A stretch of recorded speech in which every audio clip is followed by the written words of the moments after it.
What's up guys, Houndish here, and today is the day when Edge of Fate finally drops. So in this video, I figured we'd do a bit of a breakdown or a guide for day one of the expansion. That of course includes getting access to the actual expansion content, the preload and stuff like that, but also a list of known issues from Bungie regarding day one content. Some of them will certainly be worth bearing in mind. Otherwise, we'll break down how to most efficiently spend your time in the first day of the expansion with regards to power level, accessing new exotics, how we'll interact with the new season hub, and additional pieces of content which are worth bearing in mind as we explore all of the new stuff. So if you guys find the video helpful today, a rating really does help me out on the channel, but otherwise let's get into it. Firstly, we should mention preload for Edge of Fate.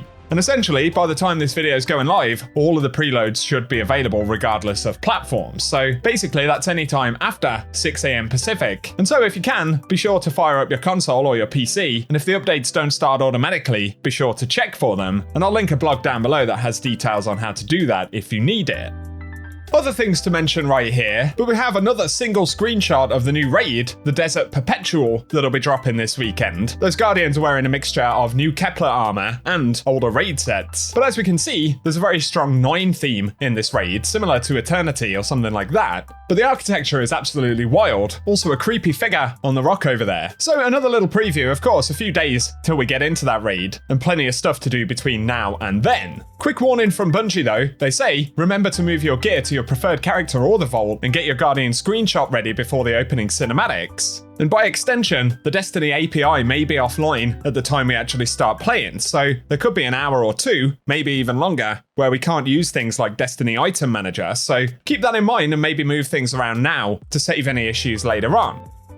Onto the patch notes for Edge of Fate though. We don't have all of them just yet, but it's going to be a very significant list. Bungie have confirmed there are over 1,000 separate patch notes for this update today, which is absolutely wild. They gave a couple of previews though, some things we've heard about before, things like Nightfalls now being on a daily rotation, and including all strikes and battlegrounds. And the Nightfall playlist is essentially going into a legacy mode, given that we'll get equivalent content in the portal now. Otherwise, with regards to exotic armor stats moving forward, they plan to add a system that better fits the role of exotic armor at a later date that allows you to access the benefits of higher tier armor. That's in reference to the specific stats. Otherwise, they fixed an issue in the loadout screen where masterwork borders in specific cases would not appear correctly after overriding a loadout. I'm glad that one's fixed. Otherwise, armor stats no longer require round numbers of 10 to improve their effects. So the benefits now scale through the number range, and essentially means there are no wasted stats, which is good. Otherwise, they say Onslaughts have been moved to the Fireteam Ops node in the portal, starting in week 2, so on a weekly basis, featured portal activities will change. And it is indeed likely that we'll end up playing some of these things, especially for power leveling, as we head through the next couple of weeks.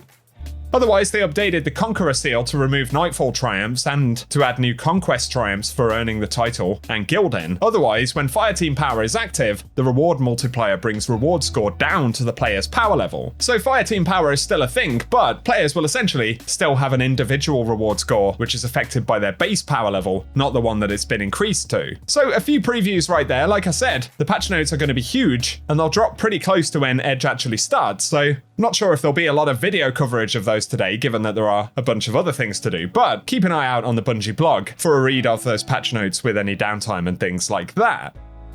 In terms of other things to focus on as we move through the first few days, Bungie have said that completing the Edge of Fate campaign on Legendary difficulty will basically get us contest ready for the raid coming up at the weekend. So if you want to jump in on Legendary, it's going to give us a pretty big power boost initially, and also it will grant us access to the new exotic armor pieces. Although if you'll be running the campaign on normal difficulty, Bungie have said, obviously we'll still make progress doing that, and then we can hunt for some extra power in the days before the raid goes live at the weekend. So really, the choice is yours, but we know that the 3 exotic armor pieces will be available by completing the Legendary difficulty campaign. And there'll separately be an activity that we can farm on Kepler to get additional rolls of them, but I'm not 100% sure on additional sources for those exotics, so if you absolutely want to get them early, Legendary difficulty campaign will be the way to go.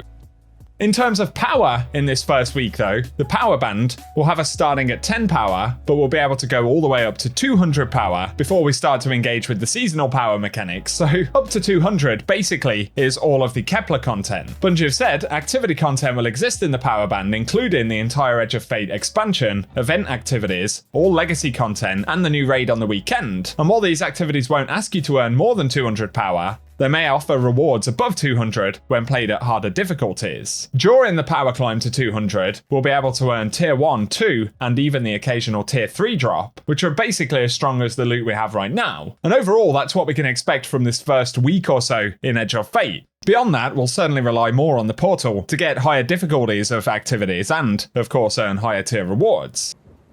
But one of the things that'll help us out in this first week will be the new seasonal hub. So here there'll be daily and weekly challenges, which are the equivalent of seasonal challenges, but there'll also be a weekly rank, which will give us additional drops of things like powerful gear. So it's definitely worth getting acquainted with the seasonal hub early on. And by extension, there is the reward pass as well, and we'll be able to get the 3rd iteration exotic scout rifle from the reward pass. I'm not sure exactly at what rank, but typically in the past they would be at the 1st rank, so that might be something to look out for if you're after a new toy straight away into Edge of Fate. The reward pass will provide additional bonuses though, like a 15% score bonus on portal activities, so that'll help us get better rewards. There'll also be a boost that gives us the possibility of desirable armor and weapon drops from portal activities, a weekly challenge boost that allows us to complete weekly seasonal hub challenges faster, and an XP boost. Although not all of those boosts will be immediately available, as we'll need to level the pass up, but there'll no longer be any rank lockouts on the pass, so we'll be able to work towards those reasonably quickly. On top of the Kepler content that will roll out on day 1 though, we will get access to the shooting range. So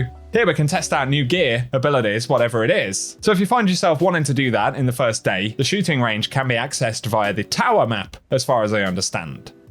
So those are kind of the things to be aware of going into the first week for Edge of Fate. Of course, beyond this week, we'll start to focus more on sort of seasonal power, getting above 200 power, hopefully starting to earn higher than tier 3 levels of gear, farming exotic rolls and all those kinds of things. But in a lot of ways, there'll be sort of an initial phase for Edge of Fate, focused on the new content, and then a phase a bit later, which is much more focused on longer term progression, higher tiers of reward and all of that kind of stuff. So the nice thing is we can kind of break it down into 2 big sections. So hopefully the video today has helped out. If it has, a rating below very much helps me on the channel. And if you want to see more Edge of Fate content, then get subscribed so I can keep you up to date. But otherwise, I appreciate you tuning in, and I hope you guys have an awesome day.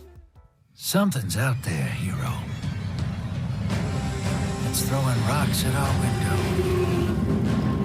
Mighty curious way of communicating, if you ask me. But now that we got ourselves some coordinates, what do you say we find out